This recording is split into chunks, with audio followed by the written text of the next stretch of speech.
Aujourd'hui, j'ai le plaisir d'accueillir Agnès Verdier-Molinier, la directrice de la Fondation IFRAP, un think tank spécialisé dans l'analyse des politiques et des finances publiques. On préfère presque cumuler des aides, on trouve ça presque plus digne qu'avoir un emploi de démarrage pas forcément très bien payé. Mais c'est ça qu'il faut changer. Agnès est l'une des voix les plus influentes du débat économique en France, régulièrement sollicitée par les médias pour son expertise sur la gestion du budget de l'État, de la fiscalité, des réformes nécessaires afin d'assurer la soutenabilité de notre modèle social et économique. Il y a beaucoup de fraude sociale en France. La fraude sociale, c'est autour de 20 milliards d'euros par an. Auteur de plusieurs ouvrages à succès, Agnès est connue pour ses prises de position tranchées et son engagement en faveur d'une meilleure gestion des finances publiques. Elle alerte depuis des années sur l'explosion de la dette, la pression fiscale record en France et la nécessité de réformer structurellement afin d'éviter un déclassement économique. Une des solutions, c'est repousser l'âge de départ à la retraite. Là, À combien ?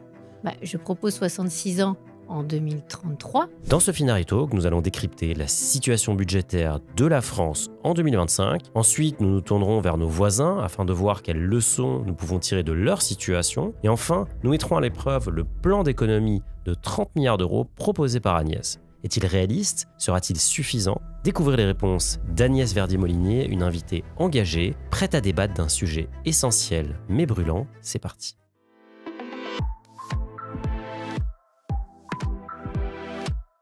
Bonjour Agnès. Bonjour Mounir. Merci d'avoir accepté mon invitation. Avec joie. On a regardé votre dernier livre, Face au mur, et on a aussi regardé vos derniers ouvrages. Je vais citer quelques titres. On va dans le mur. La France peut-elle encore tenir longtemps ? Le vrai état de la France. Est-ce que finalement, vous ne serez pas une décliniste ? Justement, c'est ce que je dis dès l'introduction de ce livre, de ce nouveau livre, Face au mur. J'explique que non, je ne suis pas une décliniste et justement, je me bats depuis des années contre le déclin de la France. Et j'explique que ceux qui sont finalement des déclinistes, c'est ceux qui ont baissé les bras, ceux qui se sont dit tant pis, en fait, on dépensera toujours plus, on va creuser de plus en plus le déficit, on creusera de plus en plus la dette, et puis on verra bien ce qui va arriver. Et ça, c'est une certaine forme de lâcheté. Et je dis dans le livre, dès l'introduction, anti-décliniste, levez-vous, dites les choses, parce qu'on a plein de Français qui pensent exactement la même chose, qu'il faudrait baisser la dépense, baisser la fiscalité, redonner du punch, finalement de l'allant à nos entreprises, créer des emplois marchands, recréer de la valeur ajoutée en France. Tout ça, c'est tout à fait possible, à condition de faire les réformes que d'autres pays ont fait, on le dira tout à l'heure. Et du coup, vous êtes à l'IFRAP. Est-ce que vous pouvez nous expliquer ce que fait l'IFRAP ? L'IFRAP fait tout simplement des analyses, des recherches sur les politiques publiques, sur l'évaluation des politiques publiques, à la fois sur l'État, les collectivités locales, la sécurité sociale, et compare avec les autres pays, fait des analyses économétriques sur les programmes des candidats, mais aussi sur des mesures. Là, on vient de le faire dans une récente étude qu'on a publiée sur les 110 milliards d'économies à faire d'ici 2029, où on montre qu'au contraire, en baissant la dépense, mais en baissant en même temps l'impôt, ça fera plus de croissance et plus d'emplois marchands. Donc, il y a des choses positives à dire. Et ce qu'on essaie de faire, c'est apporter dans le débat public, et toutes nos publications sont publiques. Il y a vraiment énormément de choses à télécharger sur notre site ifrap.org, et beaucoup d'analyses très en profondeur, parce qu'on travaille les sujets sur de nombreuses années. Le sujet de la dette, ça fait des années qu'on le travaille. On a été parmi les premiers à tirer la sonnette d'alarme sur le sujet, notamment après le Covid, en publiant une étude qui a eu énormément de retentissement, par exemple les fragilités de la dette française.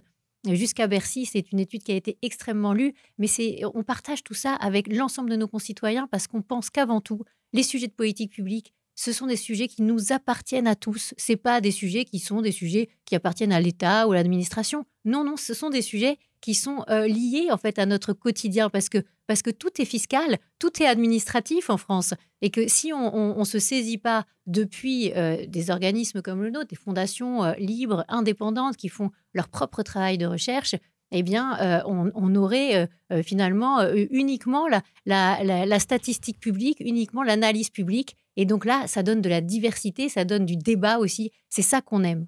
Est-ce que vous êtes de droite ? Non, justement, le sujet, c'est que nos travaux ne sont ni de droite ni de gauche. Et c'est ça, souvent, on veut caricaturer quand on fait un travail de fond. C'est toujours facile de dire eux, ils sont comme ci, eux, ils sont comme ça. Mais en fait, on est juste pour une bonne gestion publique. Est-ce que c'est de droite ou de gauche? Il y a des personnes de gauche qui gèrent très bien. D'ailleurs, on l'a montré dans des tas de travaux de la Fondation, qui sont souvent d'ailleurs pas assez relevés. Quand on a comparé la gestion des communes et intercommunalités, on a vu que ceux qui arrivaient dans les premiers au niveau des différentes strates des collectivités locales, eh bien, c'était pas forcément, ils n'étaient pas forcément de droite ou de gauche. Il y avait des gens de droite dans les dirigeants, dans les élus locaux, mais il y avait aussi des gens de gauche, et puis certains qui étaient sans étiquette. Et finalement, la gestion publique, elle n'a pas vraiment de camp pour être une bonne gestion publique. Qu'est-ce que c'est une bonne gestion publique? C'est pas créer des déficits en permanence, c'est pas créer de la dette en permanence. Et on l'a vu d'ailleurs dans les différents gouvernements qui se sont succédés. Nicolas Sarkozy, il a eu à son bilan autour de 600 milliards de dettes. Alors c'est vrai qu'il y a eu la crise financière aussi, mais derrière François Hollande, il a eu 400 milliards de dettes supplémentaires. Et puis là, Emmanuel Macron, on va vers les 1000 milliards de dettes supplémentaires. Donc, le sujet, c'est que finalement, il n'y a pas un camp qui gère mieux qu'un autre en France pour l'instant, parce Tout le monde est mauvais. qu'ils ont toujours un peu les mêmes méthodes. Et la méthode, elle a toujours été la même, toujours appliquée avec plus de dépenses et plus d'impôts. Même si au départ, ils se faisaient élire sur moins d'impôts, moins de dépenses pour certains.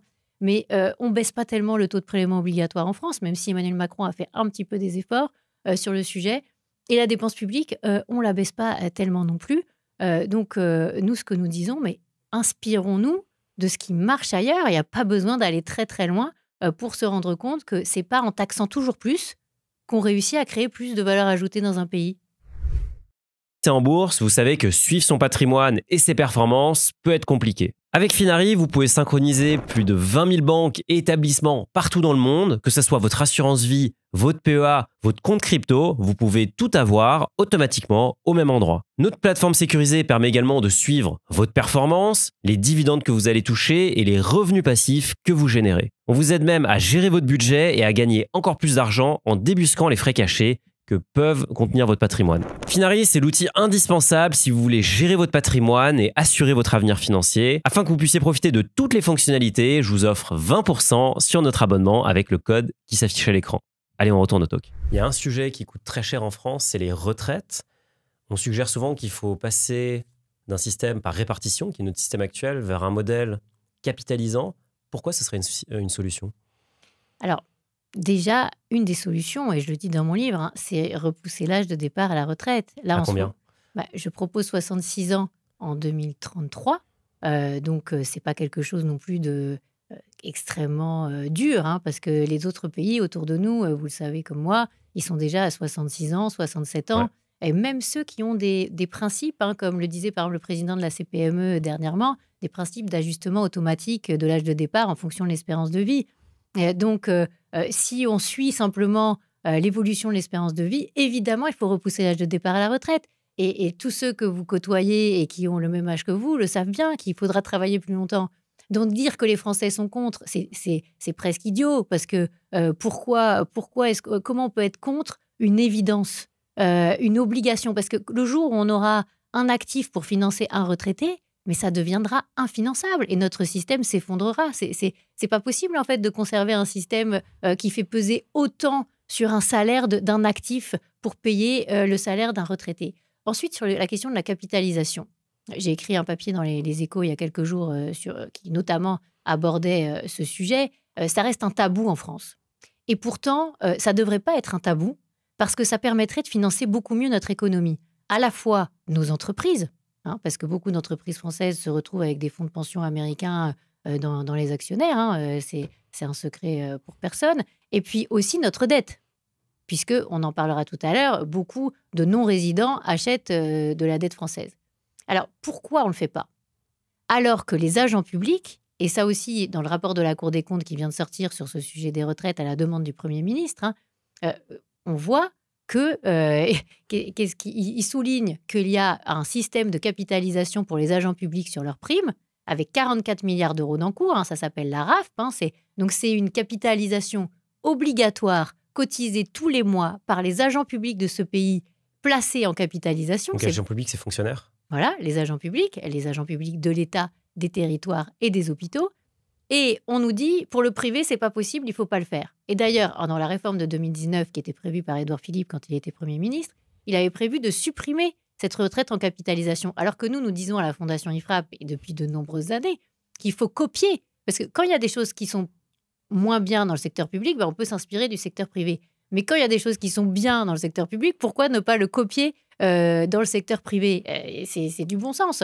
Donc là, sur cette question de capitalisation, pourquoi est-ce que les personnes qui travaillent dans le privé n'auraient pas aussi sur leurs primes, parce qu'il y a 18% des rémunérations des salariés du privé en moyenne qui sont des primes. Bon, c'est à peu près comparable avec ce qu'on a dans le public. Pourquoi les primes du privé, on n'aurait pas une capitalisation obligatoire dessus qui permettrait d'avoir un placement en capi pour tous les salariés du privé? Ce serait très bien.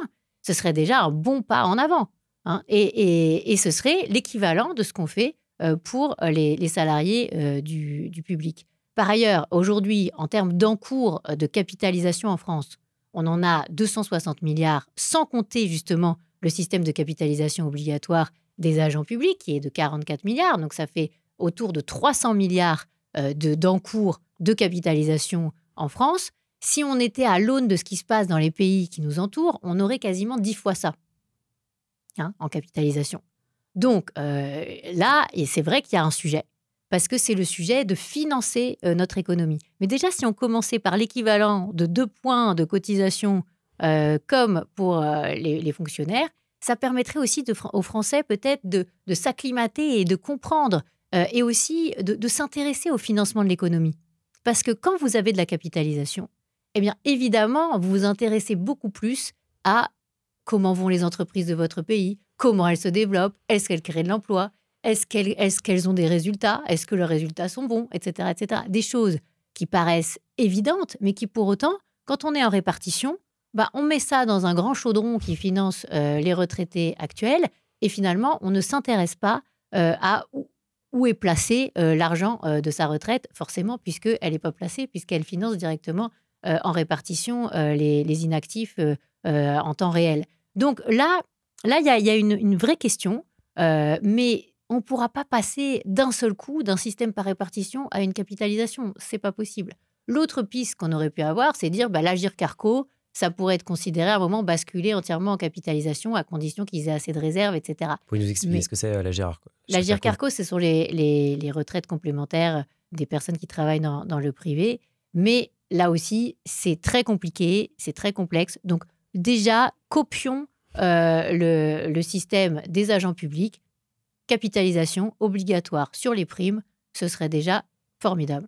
Si on reste sur le système actuel, est-ce que vous pensez que ma génération, moi j'ai 34 ans aujourd'hui, aura une retraite?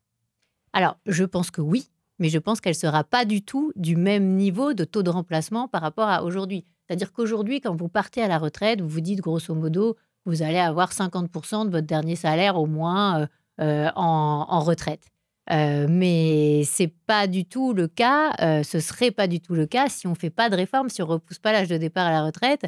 Ce ne serait pas du tout le cas des générations futures qui arriveraient à la retraite. Et ça, c'est dit parfois un peu dans les rapports de la Cour des comptes ou du Conseil d'orientation des retraites, mais ce n'est pas dit assez clairement, je trouve, aux jeunes générations. Pour leur dire, écoutez, oui, il faut repousser l'âge de départ à la retraite parce que sinon, vous n'aurez pas 50% de taux de remplacement à la retraite, mais vous aurez plutôt 40 ou 30%. Et ça, c'est plus du tout la même histoire, vous voyez, parce que cotiser 28% de sa rémunération tous les mois entre cotisation employeur et cotisation salariée, et à la fin se retrouver avec un tout petit pourcentage de taux de remplacement à la retraite, ça peut aussi casser complètement le système avec des gens qui ne voudraient plus cotiser. Et donc ça peut être délétère pour notre système. Donc au lieu de procrastiner et de continuer à discuter sur des retours en arrière de la retraite à 62 ans, qui sont totalement infinançables, sur lesquels d'ailleurs on se demande comment dans le débat public français on peut encore en être là,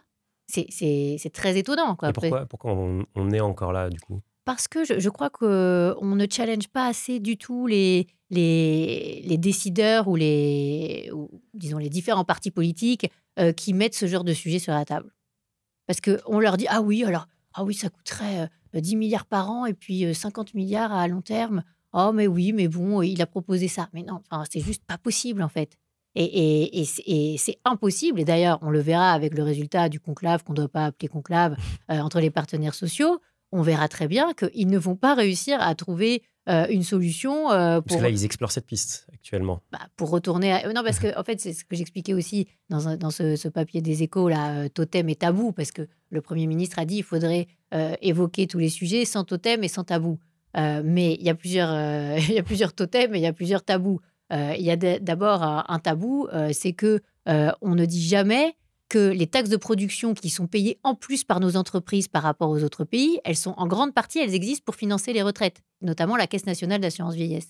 Alors, quand on parle du forfait social, de la C3S, quand on parle de la taxe sur les salaires, ça fait 20 milliards d'euros qui sont payés par nos entreprises pour financer la Caisse nationale d'assurance vieillesse. Après, certains partenaires sociaux, notamment les syndicats de salariés, pour certains, disent mais on n'a qu'à faire sauter les exonérations de charges sur les salaires, notamment sur les bas salaires, notamment le travail à domicile, etc. etc. Mais ça fait 28 milliards. Non, mais ils oublient que de l'autre côté, il y a 20 milliards qui sont payés en taxes de production. Donc, en fait, on tourne en rond en se disant « Ah bah, c'est les entreprises qui vont payer ». Mais non, les entreprises, elles ne peuvent plus payer parce qu'elles ont déjà, et ça, on l'a montré à la Fondation IFRAP depuis des années, on suit les datas depuis des années sur ce sujet pour voir quel est l'écart avec la zone euro sur les prélèvements obligatoires payés par nos entreprises en plus tous les ans par rapport à la moyenne de la zone euro. Et bien là, on a 149 milliards en 2017 et aujourd'hui, on a 157 milliards. Alors, en point de PIB, ça a un peu, en point de richesse nationale, ça a un petit peu baissé, mais on a toujours cet écart de plus de 150 milliards avec nos voisins européens. Et donc dire, il n'y a qu'à faire payer la note des retraites à 62 ans par les entreprises, eh bien, c'est impossible. Parce que derrière, qu'est-ce qu'on va faire? On va détruire encore de l'emploi. Donc, on a l'impression qu'on n'est pas dans un monde réel pour certains de ceux qui parlent de ces sujets et que l'argent magique existe. Ben non, l'argent magique n'existe pas. L'argent, il sort de la poche des entreprises pour financer le modèle social français et des ménages. Et on paye de plus en plus cher pour un modèle qui finalement, c'est aussi un des sujets qu'on a beaucoup abordé à la Fondation IFRAP, n'est plus un modèle pour beaucoup d'aspects, ni en éducation, ni sur l'hôpital, ni sur la qualité des transports publics, etc. Et à la fin, on se dit, on nous vend un modèle qu'on paye plus cher, mais qui est moins bon. Et donc, c'est là-dessus qu'il faut jouer aussi. C'est pour ça que je dis qu'il y a un énorme espoir et un énorme optimisme à avoir pour la France dans les années qui viennent. Parce qu'on a tellement de marge de manœuvre pour faire mieux avec moins et que ça nous coûte moins cher. Mais c'est gigantesque, en fait, la marge de manœuvre. C'est 260 milliards de plus dépensés par an en dépenses publiques par rapport aux pays de la zone euro. Tous les ans, c'est 10 points de PIB.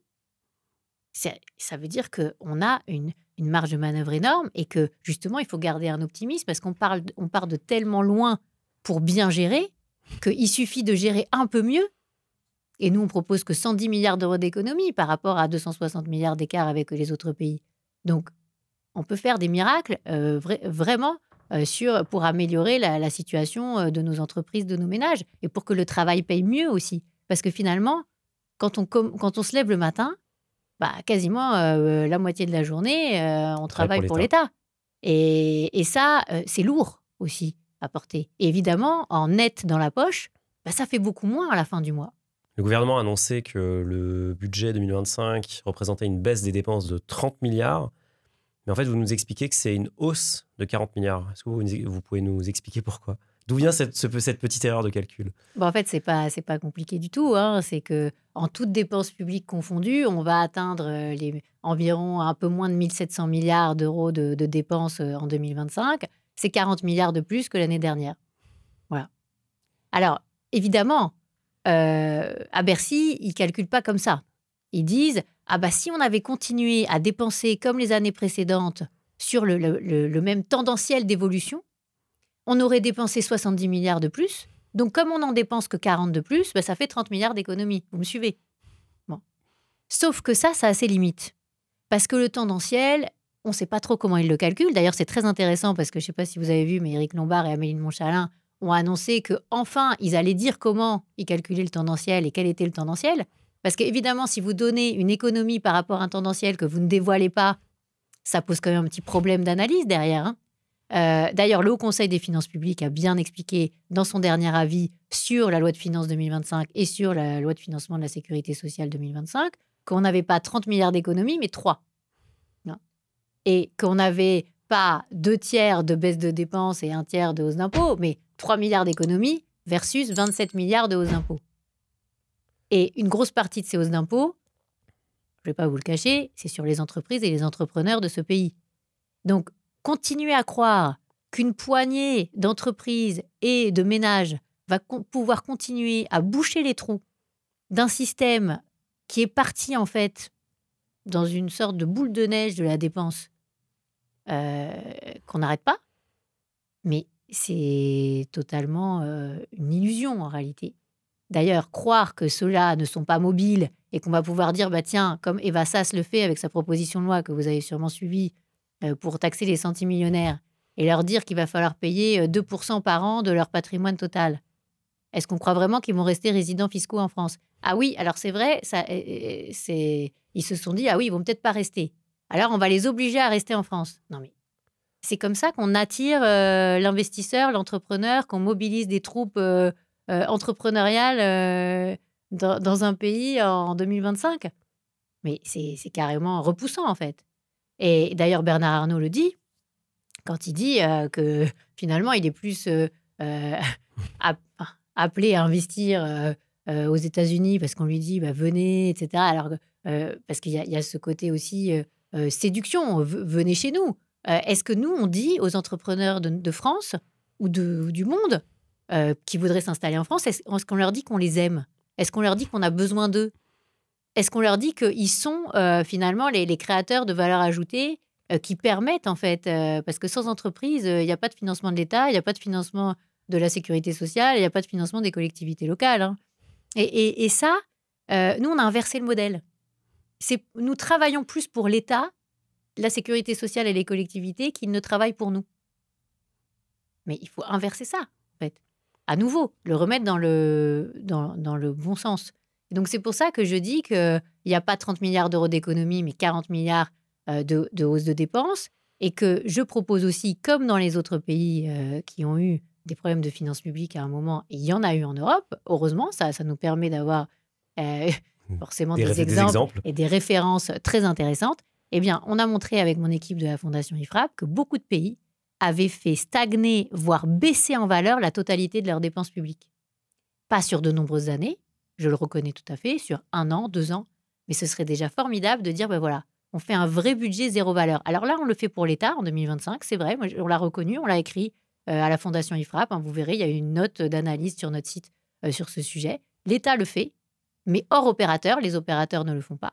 Les opérateurs de l'État, toutes les agences qui sont adjacentes en fait à l'État, les collectivités locales ne le font pas et la sécurité sociale ne le fait pas.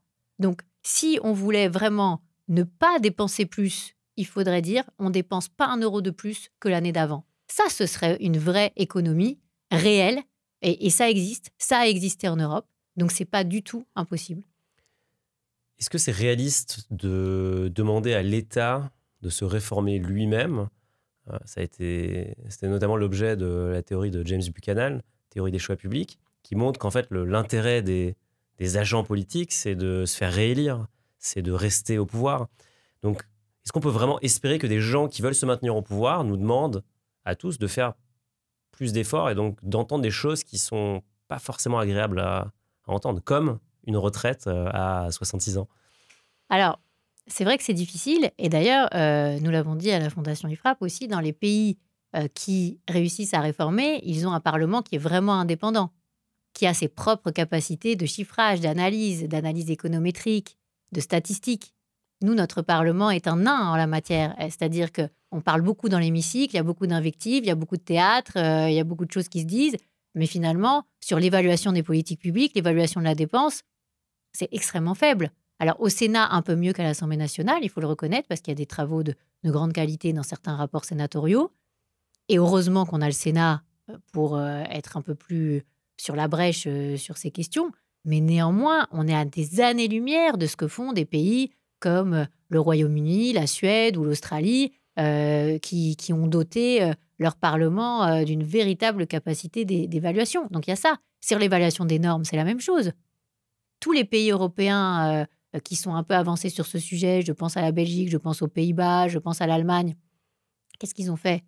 Ils se sont dotés d'organismes totalement indépendants qui évalue en permanence le coût de la norme pour les ménages et pour les entreprises. Nous, on a une charge administrative qui est gigantesque, on le ressent tous les jours dans toutes les démarches administratives qu'on doit faire. Je cite l'exemple du permis de conduire, où il faut donner 5 ou 6 papiers différents pour s'inscrire au permis de conduire, ce qui est quand même incroyable. Enfin, et on se dit, mais s'il faut faire ça juste pour s'inscrire au permis de conduire, alors on nous dit en plus, ne le faites pas vous-même, on va le faire parce que c'est trop compliqué. Hein. Donc ça, c'est donc, parce que vous n'allez pas y arriver. Donc, on se dit, mais si on a atteint un tel niveau de complexité, il y a un coût.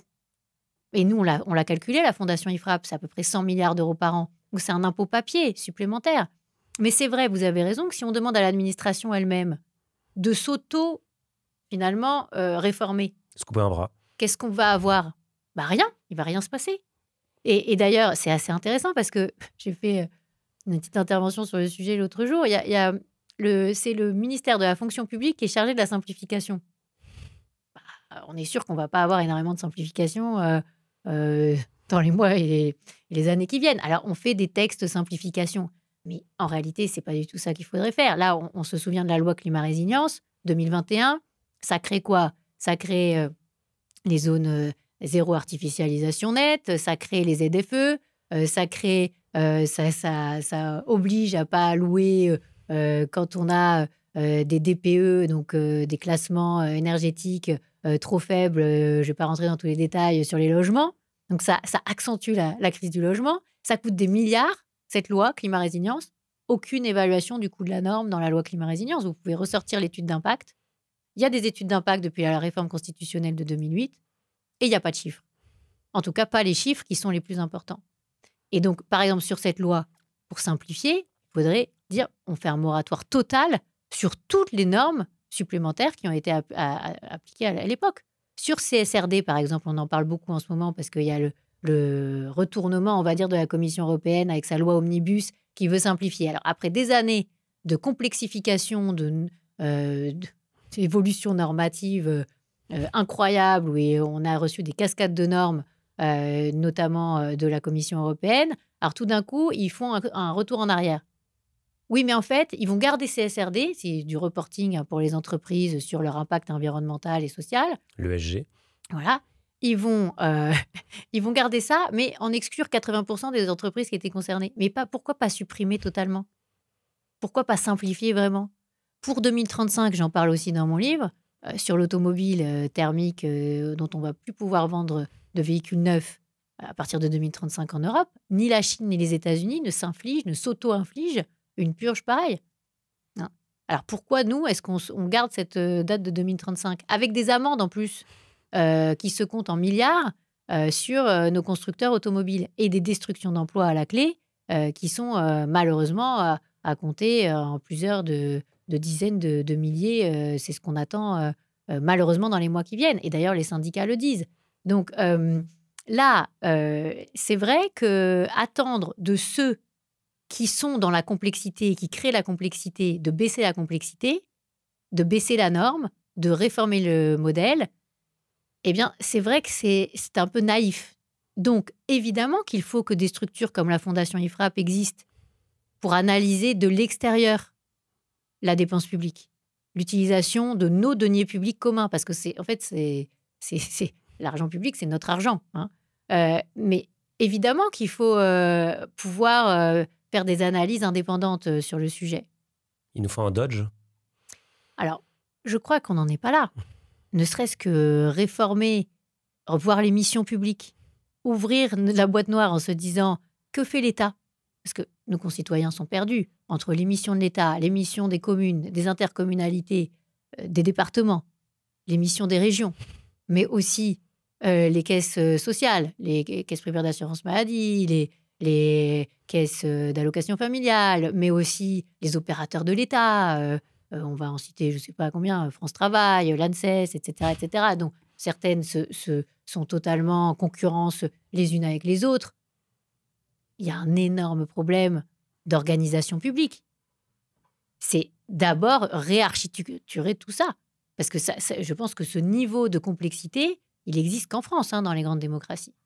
Et d'ailleurs, je regardais les chiffres un peu sur le ministère de la Santé, 13 000 agents. Bon, ils ne traitent pas que des sujets de santé. Mais à la Caisse nationale d'assurance maladie, 2200 agents. Dans les caisses primaires d'assurance maladie, 70 000 agents. Enfin, en fait, on est... là, je parle que des sujets de santé, mais on pourrait parler de beaucoup de choses. Rien que pour produire finalement la dépense de protection sociale. C'est-à-dire, c'est pas vraiment le coût, c'est un coût de production, on va dire. Le coût de production, c'est 47 milliards d'euros par an. C'est à peu près l'équivalent du ministère de la Défense hors pension militaire.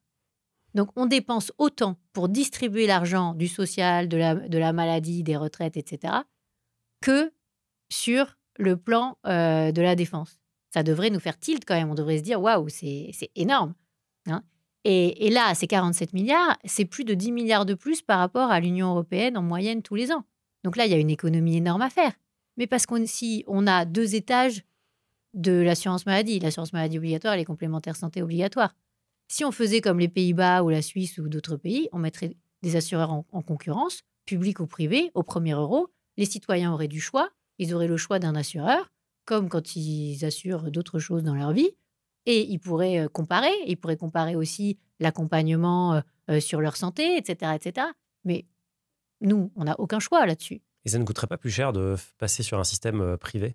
Non, c'est moins cher dans les pays, notamment en Suisse. Pourquoi? Parce que nous, on est à 14 ou 15 milliards de coûts administratifs sur la santé, en prenant les 2 étages, à peu près 7,5 milliards sur l'assurance maladie obligatoire et 7,5 milliards sur les complémentaires santé. Et si on se mettait à l'aune de ce que dépensent notamment les Suisses sur le sujet, on pourrait faire 3, 4, 5 milliards d'euros d'économie. Alors, ça n'arriverait pas tout de suite, c'est ça met du temps.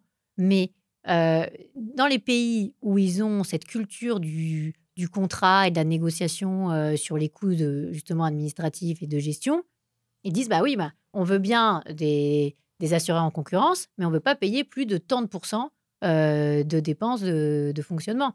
Et ça marche. Et ils obligent le plus possible à baisser les coûts de fonctionnement. Résultat, on n'a pas, quand on fait des choses comme ça, des services publics moins bons. On a des services publics meilleurs parce qu'on consacre moins d'argent à l'administratif. C'est comme la question de l'éducation nationale. On a 300 000 agents qui sont payés par l'éducation nationale qui ne sont pas des enseignants. Qu'est-ce qu'ils font? Ils font du travail administratif, ils sont dans les rectorats, ils font du travail de gestion, etc. Mais ça ne veut pas dire que ce n'est pas un travail important, évidemment. Mais on a aussi de l'ordre de 120 000 agents, parce qu'on ne sait pas exactement le chiffre, de personnel technique qui travaillent dans les écoles, les collèges et les lycées, qui sont payés maintenant par les communes, les départements et les régions. Donc, quand on regarde par rapport aux autres pays, les personnels administratifs et de support qu'on a en France par rapport à l'Allemagne, par exemple, dans l'éducation, on en a beaucoup plus. Et après, on dit, on n'arrive pas à bien payer nos profs alors qu'on a la même dépense d'éducation par rapport au PIB que la plupart des pays. Bah oui, mais parce qu'il y a un problème de répartition aussi de la dépense. On est suradministré. C'est ça qu'il faut qu'on comprenne à un moment. Et la suradministration, ça ne fait pas un meilleur service public, ça fait un moins bon service public parce qu'on a plus d'argent qui passe finalement, non pas dans la qualité de l'enseignement, du soin, de l'accompagnement de nos concitoyens, mais dans le coût de traitement de la paperasse, on va dire. Et ça, c'est quelque chose que nous, à la Fondation IFRAP, on a beaucoup mis en avant, mais on n'est pas les seuls. Les rapports de l'OCDE montrent que le coût de production des services publics en France, il est à peu près 70 milliards d'euros plus cher en France par rapport à la moyenne de l'Europe, tous les ans. Donc, vous comprenez que notre déficit public, qui est à 170 milliards d'euros, là, malheureusement, en 2024, il y a une grosse partie qui pourrait être évitée si on avait un coût de production des services publics moins cher, en fait. Justement, si on compare la France à nos voisins européens, je pense que c'est important. On voit que parmi l'Allemagne, l'Irlande, la Grèce, du coup, nous, la France, les Pays-Bas et le Portugal, on est le seul pays, avec la Grèce, qui a une dette publique supérieure à 100% de notre PIB. Comment on peut expliquer ça? C'est une dérive, clairement.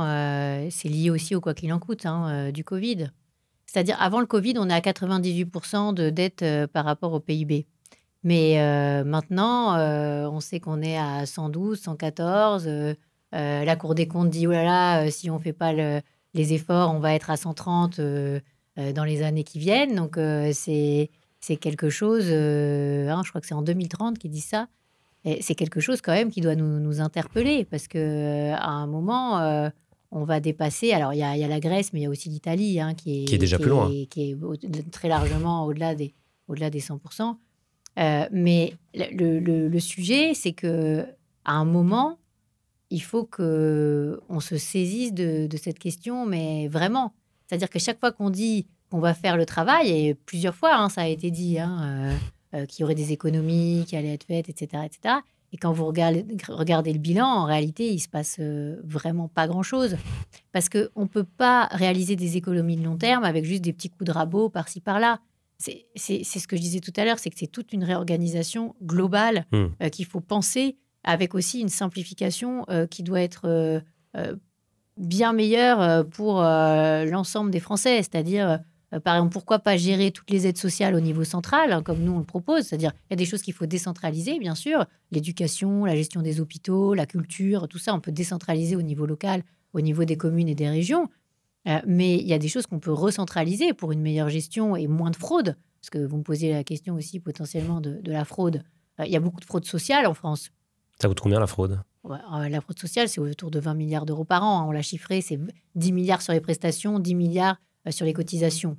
C'est un chiffre où à peu près tout le monde est d'accord aujourd'hui. Et c'est combien par rapport aux pays européens? C'est par rapport à nos voisins? Alors, on est au-dessus. La question, c'est que c'est toujours très difficile d'estimer la fraude sociale. Mais de toute façon, ce qu'il faut se dire, c'est qu'on est dans des niveaux de fraude sociale qui sont évidemment exacerbés par le nombre d'aides différentes qu'on a, qui est bien plus important que dans les autres pays. Nous, on a 58 aides différentes sous critères de ressources. C'est gigantesque. Donc, si on voulait véritablement avoir un système social avec des aides pour les plus démunis, ça se comprend, bien sûr. La plupart des pays ont des aides sous critères de ressources, mais elles sont plafonnées.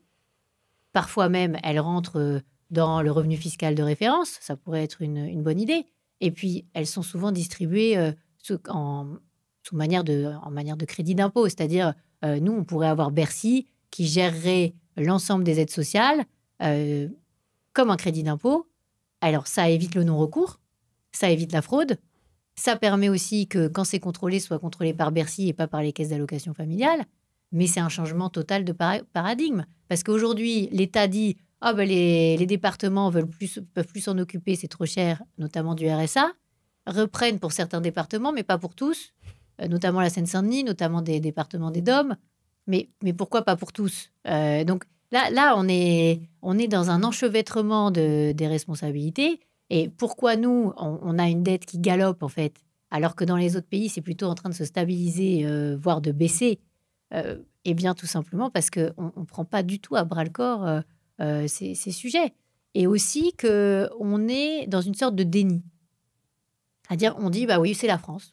Alors la France, elle pourrait s'endetter de manière illimitée. Mais en réalité, c'est pas vrai. Et beaucoup d'interlocuteurs disent, mais on n'aura jamais le même problème que la Grèce, le FMI n'arrivera pas chez nous. Qui a été sauvé oui, par une troïka. Par une troïka. Oui, mais pourquoi nous, on ne pourrait pas en fait avoir ce même problème? Pourquoi est-ce que la France pourrait dépenser toujours sans compter, emprunter plus de 300 milliards d'euros par an chaque année, 300 milliards empruntés chaque année sur 1600 ou 1700 milliards de dépenses publiques maintenant en 2025, c'est gigantesque en fait. Et se dire que ça peut continuer comme ça, qu'on nous fera toujours confiance, c'est un peu un vœu pieux en fait.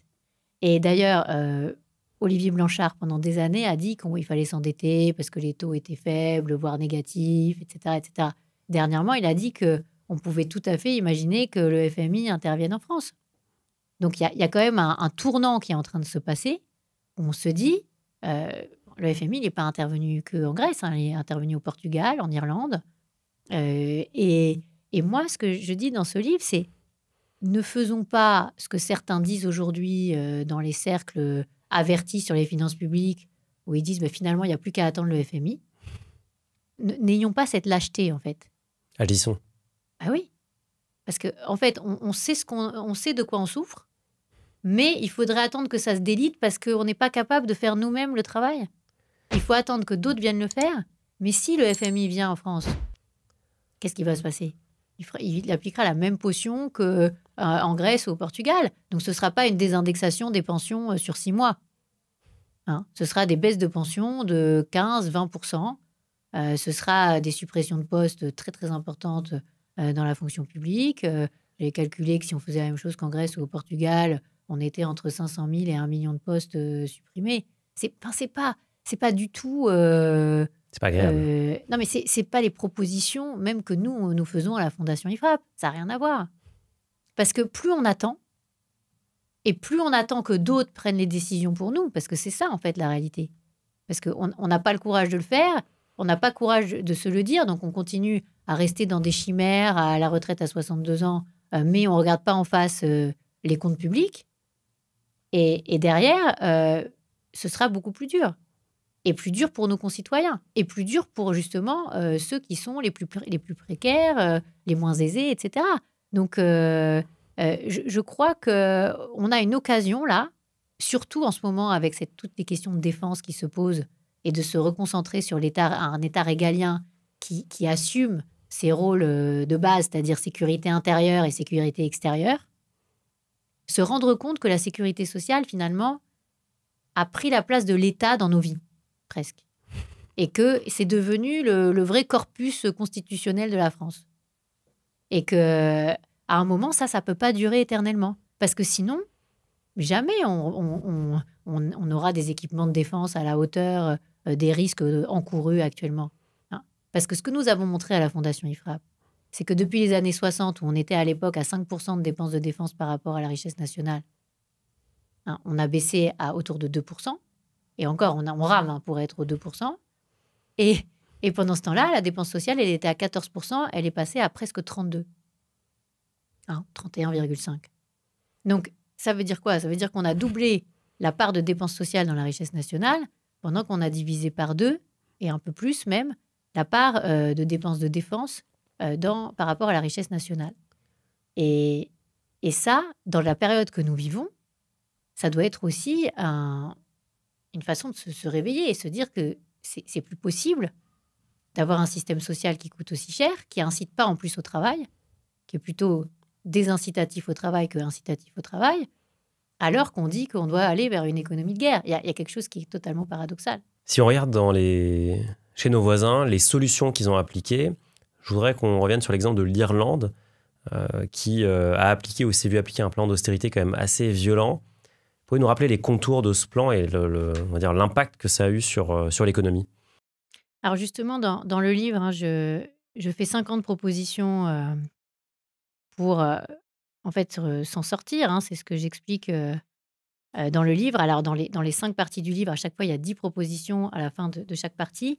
Et puis dans les annexes, je liste pays par pays les mesures qui ont été prises. Alors, je ne les détaille pas dans tous les détails parce qu'il faudrait évidemment un livre supplémentaire pour chaque pays. Mais c'est pas compliqué ce qu'a fait l'Irlande. Hein. C'est privatisation, libéralisation, relance de l'activité, réduction des allocations pour les jeunes inactifs, hein, des économies directes avec le ciblage de populations les plus défavorisées pour les allocations familiales et les aides pour les gardes d'enfants, et puis baisse pour les autres, baisse de la masse salariale dans le public par des non-remplacements, des suppressions de postes et des réductions de salaire, gel des montants des aides sociales pendant la crise et de nouvelles taxes sur certains produits. Voilà ce qu'a fait l'Irlande, et on voit bien qu'elle s'est axée surtout sur la baisse de la dépense et la baisse de la dépense sociale. Et si on prend les autres pays, et peut-être vous allez m'en parler, on est un peu sur les mêmes potions, mais beaucoup de décentralisation et de privatisation. C'est important à dire, parce que la décentralisation, en France, on dit toujours qu'on l'a fait, et l'État garde toujours la main avec ses directions régionales qui interviennent dans tous les secteurs. Et beaucoup d'ailleurs d'élus locaux s'en plaignent. Et donc, nous, on fait semblant de décentraliser et on garde les coûts à tous les étages. Une vraie décentralisation, ça nous économiserait énormément. On avait fait le calcul. Si on se faisait le même niveau de décentralisation que dans les autres pays européens, on économiserait environ 38 milliards d'euros par an. Hein, rien que ça, parce qu'il y a des doublons entre l'État et les collectivités locales. Donc, ce qu'a fait l'Irlande, c'est pas du tout impossible de le faire en France. La question, c'est pourquoi on attend finalement? Il y a eu des impacts négatifs aussi de cette austérité. Ça a été socialement assez difficile pour la population irlandaise. Du coup, est-ce que ça valait vraiment la peine? Et peut-être si vous pouvez détailler aussi quels ont été les impacts négatifs. Il y a toujours des impacts un peu négatifs, mais il y a beaucoup plus d'impacts positifs que négatifs en réalité. Parce qu'à partir du moment où vous réduisez en fait le coût de l'ensemble des administrations, à partir du moment où vous changez la façon d'inciter finalement ceux qui sont des entrepreneurs à développer leurs entreprises et à partir du moment où vous baissez justement le poids de la fiscalité sur les entreprises, et c'est ce qu'a fait l'Irlande aussi, qu'est-ce qui se passe? On crée des emplois, donc on fait baisser le chômage. Quand on fait baisser le chômage, qu'est-ce qui se passe? Ceux qui n'avaient pas d'emploi, ils retrouvent un emploi. Et donc, il y a quand même un cercle vertueux. Quand vous êtes au plein emploi, comme beaucoup de pays européens qui ont appliqué ce genre de mesures, alors, on n'est pas du tout au plein emploi en France. On est officiellement à autour de 7,3 % de chômage, mais on a un halo du chômage qui est énorme avec 2 millions de personnes dedans. Donc si on additionne les deux et qu'on additionne aussi les deux dans tous les autres pays, on est 5 points au-dessus des pays comparables. Donc on a un problème de chômage qui est non négligeable. Il vient de là la précarité. Ça vient de là la précarité. La précarité, avant tout, c'est un problème de chômage. Si on fait baisser le chômage, c'est formidable. Derrière, on crée de la valeur ajoutée. Tout le monde finit par retrouver un emploi le plus possible parce qu'on arrive le plus proche possible du plein emploi. Et derrière, on a un système qui est mieux financé en plus parce que ça crée plus de cotisations sans augmenter et sans avoir un niveau de taxation qui est désincitatif. Donc, nous, on ne veut pas sortir de ce système-là. Parce qu'on l'a vu sur le RSA, par exemple. Et d'ailleurs, c'est ce que je montre dans tous ces pays qui ont réformé, notamment les pays du nord de l'Europe. J'explique très bien ça dans le livre. Finalement, quand vous êtes en train de percevoir une allocation chômage ou un revenu d'existence du type RSA, on ne vous dit pas, finalement, vous avez le temps de chercher un emploi, etc. On vous demande tout de suite d'être sûr de la recherche d'emploi, d'envoyer des CV toutes les semaines. Si vous refusez des emplois, vous perdez vos droits aux allocations. Alors, peut-être pas tout de suite, mais peut-être pas entièrement. Mais bon, il y a une gradation. Alors, ça dépend les différents pays, etc., etc. Mais vous avez une incitation à retrouver un emploi le plus vite possible. Nous, malheureusement, on a des personnes qui vont rester au RSA 5 ans en moyenne. Et parfois, pour en sortir du RSA, ils vont aller vers l'allocation adulte handicapé, une bonne partie. Alors, pas une énorme partie, mais 6% de ceux qui sortent du RSA, ils sortent du RSA non pas vers un emploi, mais vers de l'allocation adulte handicapé. Donc, c'est pas génial. Et là, avec France Travail, il y a eu une réforme qui est l'ancien Pôle emploi, en fait. Voilà, qui est très intéressante, qui dit, parce que nous, on avait sorti à la Fondation IFRAP les chiffres en disant il y a 40% seulement des personnes qui sont au RSA qui sont inscrites à Pôle emploi devenu France Travail, ce qui est très faible par rapport aux autres pays européens. En fait, vous êtes obligé d'être à la recherche d'un emploi. C'est pour ça, d'ailleurs, que le chiffre du chômage est plus faible en France. Parce que comme il y a 3 questions qui sont posées au sens du Bureau international du travail, c'est est-ce que vous avez besoin d'emploi, oui ou non? Est-ce que vous êtes à la recherche d'un emploi, oui ou non? Et est-ce que vous êtes disponible pour un emploi, oui ou non? Si vous répondez non à une de ces 3 questions, vous n'êtes pas compté comme chômeur. Comme beaucoup de nos demandeurs d'emploi, finalement, ne cherchent pas forcément un travail, il y a un sujet. Et d'ailleurs, France Travail avait chiffré non pas à 2 millions de personnes le nombre de personnes au chômage en France, mais à 5,1 millions de personnes. C'est dans le rapport France Travail qui avait été fait en préfiguration de la création de France Travail. Aucun pays d'Europe du Nord ne dirait finalement c'est pas la peine de chercher un travail. Et là, avec l'obligation de s'inscrire à France Travail depuis janvier 2025, ils ont créé des nouvelles catégories de Pôle emploi, enfin de France Travail, les catégories F et G. Mais les personnes ne sont pas forcément obligées de chercher un emploi. Donc, on est toujours dans la même rhétorique, en fait. Alors qu'une partie de la réforme de France Travail, pas toute la réforme, mais une partie, était faite pour ça. Donc, le travail doit être le fil rouge, en fait, aussi de la réforme de la France, du modèle français. Et tous les pays qui ont réformé, ils ont viser en partie. Alors, vous dites, oui, mais après, il y a un impact sur les précaires, etc. Mais pas forcément. Parce que quand vous avez un meilleur accompagnement, quand vous montrez aux personnes qu'elles peuvent retourner vers l'emploi, mais c'est bien mieux que de vivre du RSA. Et d'ailleurs, on n'est pas les seuls à le dire. Fabien Roussel, qui est quand même au Parti communiste, a dit qu'il était pour la suppression du RSA. Ça ne vous a pas échappé. Pourquoi? Parce qu'il dit il faut un travail pour les gens et pas dire on va vous laisser au RSA. Et c'est pas correct non plus pour nos concitoyens de se dire que on va laisser 14% des ménages vivre avec un revenu d'existence. On est parmi les pays, et ça je le dis aussi dans mon chapitre sur le sujet, on est parmi les pays où on a le plus de ménages en fait qui vivent d'aide. Mais est-ce que c'est un objectif pour ces ménages? Non. Donc si on crée un système, si on réforme pour avoir plus de création d'emplois, plus de création d'entreprises, ça donnera des nouvelles perspectives au lieu de se dire que finalement, on est assigné à résidence dans des aides sociales. Donc, je crois qu'il y a quelque chose qui ne va pas dans notre vision des choses en France. C'est que finalement, on préfère presque cumuler des aides. On trouve ça presque plus digne qu'avoir un emploi de démarrage pas forcément très bien payé. Mais c'est ça qu'il faut changer. Parce que ce n'est pas parce que vous commencez avec un travail pas très bien payé que dans 10 ans, vous ne serez pas très bien payé. C'est possible, ça. Mais finalement, on a cassé aussi cet espoir d'ascenseur social. Mais c'est extrêmement dommageable. C'est comme quand quelqu'un a un enfant et dit tiens, maintenant, je vais pas reprendre mon travail parce que ça me coûterait plus cher de faire garder mon enfant. Oui, à un instant T, mais dans 10 ans, il y a peut-être un écart énorme. Et finalement, si on arrête de travailler pendant 10 ans, et je pense notamment aux femmes, forcément, derrière, c'est énormément de perdus pour leur carrière, mais aussi pour leur point de retraite, etc. etc. Donc, je trouve qu'on dévalorise trop le travail dans notre pays, alors que c'est ça aussi qui est une émancipation et une garantie de liberté financière. Vivre d'aide et avoir un système comme en France avec 130 milliards d'aides sous critères de ressources, c'est pas forcément mieux et c'est pas forcément plus valorisant. Et ça... C'est pas soutenable. C'est pas soutenable, mais en plus, pour les personnes qui en vivent... C'est pas valorisant. Mais c'est pas ça qu'elles souhaitent, en fait. Et c'est pour ça que là-dessus, moi, je rejoins tout à fait Fabien Roussel. Alors, évidemment, la suppression totale, en fait, c'est pas la solution. Mais dire qu'il y a une obligation de chercher un emploi, qu'il y a un vrai accompagnement de ces personnes, que derrière... il y a une question aussi de plafonnement de l'ensemble des aides perçues par rapport au niveau du SMIC, etc. C'est un vrai débat qu'il faut qu'on ait en France.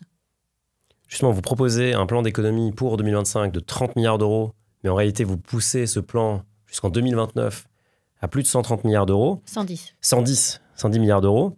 Il y a plusieurs types de mesures. Freiner la dépense sociale, rationaliser la dépense locale, geler les dépenses de fonctionnement et baisser les dépenses d'intervention. Il y a un point qui m'a interpellé, vous en avez parlé rapidement, c'est le gel du point de fonction publique. On entend tout le temps parler de ce point. À quoi ça correspond et pourquoi c'est si important de se pencher sur ce sujet? C'est vrai qu'il y a eu un vrai sujet sur le point d'indice, parce que par exemple en 2023, il y a une augmentation du point d'indice de la fonction publique décidée au mois de juillet. Ensuite, on a vu à quel point le déficit 2023 avait déjà dérapé. Et ça, c'était pas financé du tout. Et ça a coûté des milliards d'euros, et notamment aux collectivités locales qui ont dû payer alors un peu plus d'1 milliard pour les collectivités locales. Ce point d'indice augmenté de 1,5 au mois de juillet 2023 sans aucune concertation. C'était pas dans le budget 2023 qui avait été voté à l'Assemblée nationale et au Sénat. Donc parfois, on se dit, c'est quand même quelque chose de très, très étonnant.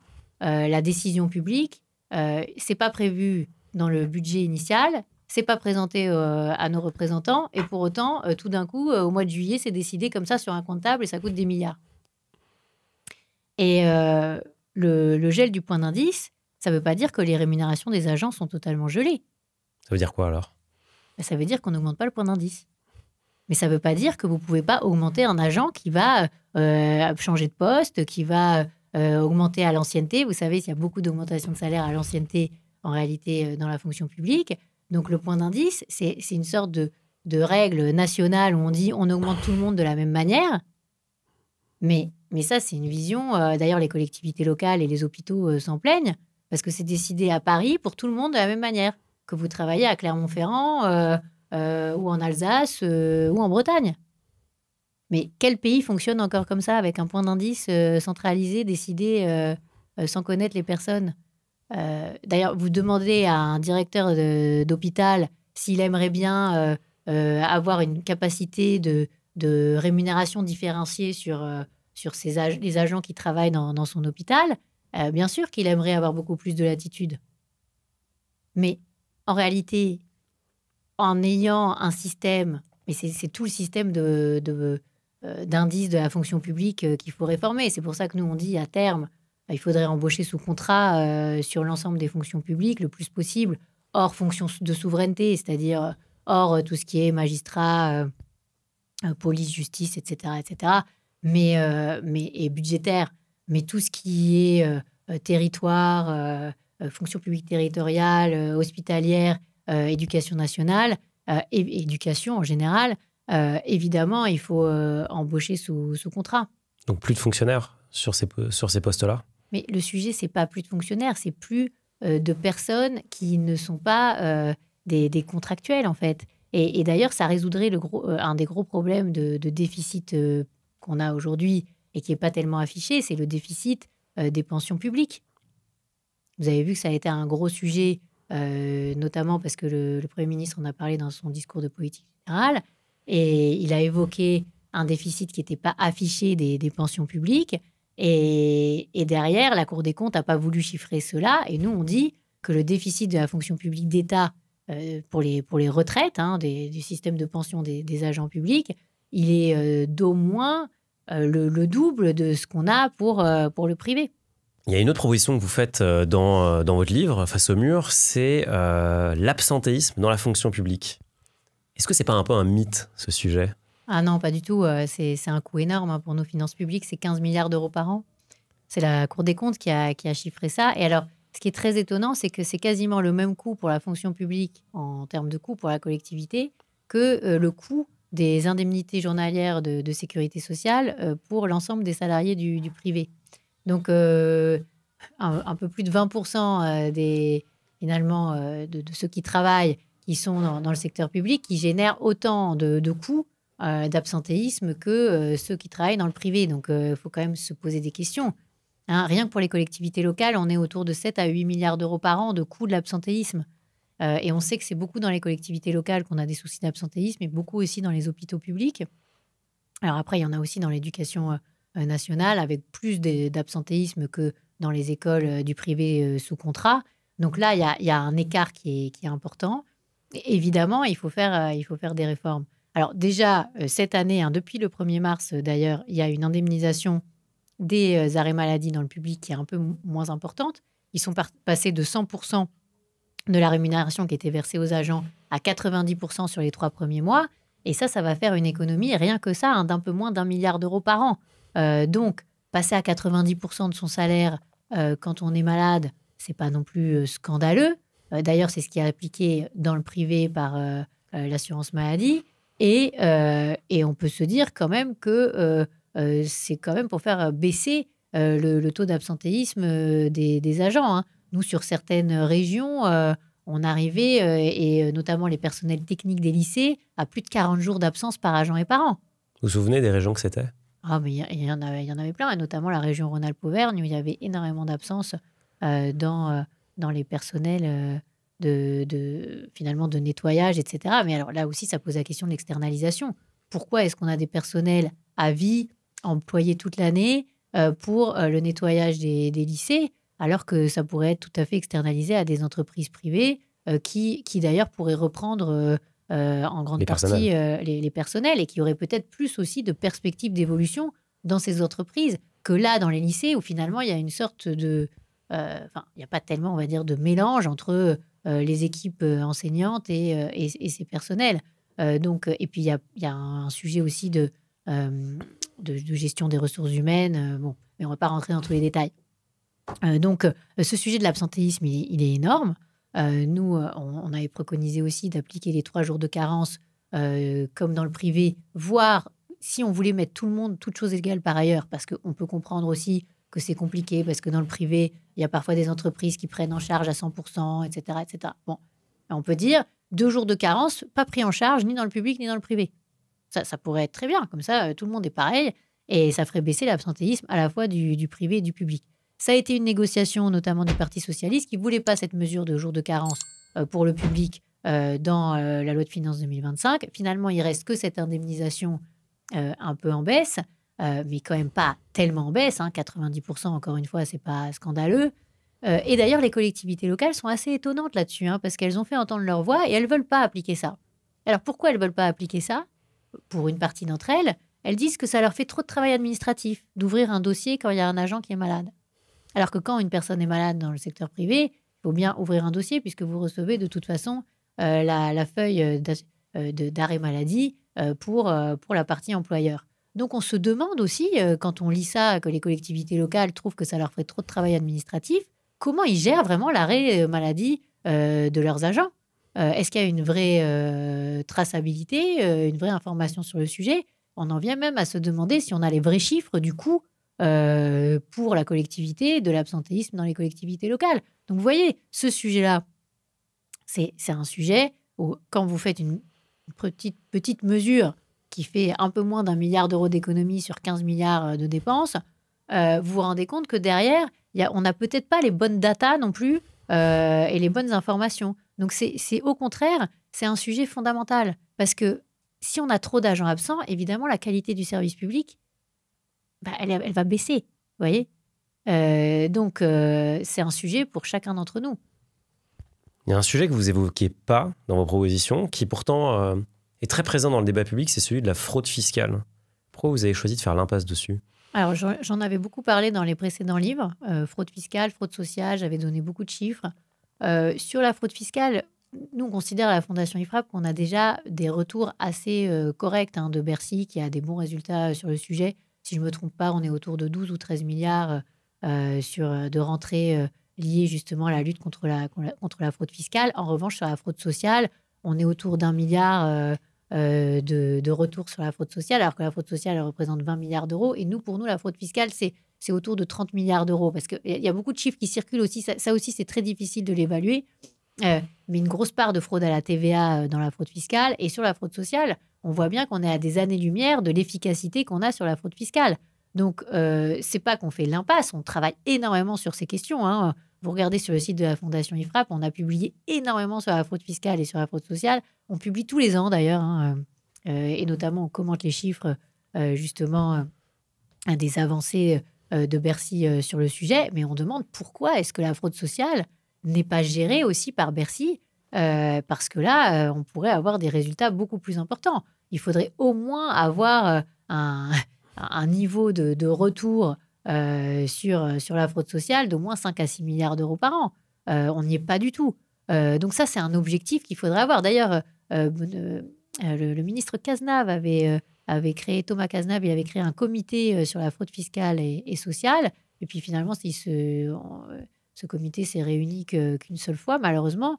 Mais il y avait plein d'idées. Par exemple, j'en parle dans mon livre, fusionner la carte vitale et la carte d'identité. Ça éviterait aussi beaucoup de fraude sociale.